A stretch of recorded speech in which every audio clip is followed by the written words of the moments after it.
Secretary of State Shenna Bellows held a lottery today to determine the order of two issues set to be on Maine ballots in November. A tradition that has gone on for centuries, picking at random the order for each topic of questions. There were two citizen-initiated measures brought forward to Bellows' office and approved. First question on Maine ballots will ask voters about requiring identification at voting booths along with other absentee ballot issues. The second question asks Mainers about adding a red flag law where courts would gain the right to temporarily limit someone's firearm access if they are deemed a threat by their family or law enforcement. One of the things that I think is most important for everyone at home to realize is that the citizens can initiate a question.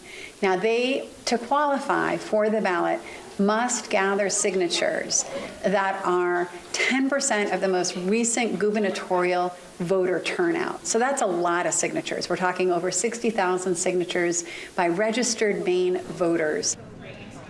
The organizations behind both initiatives delivered the required number of signatures to the Office of the Secretary of State last January.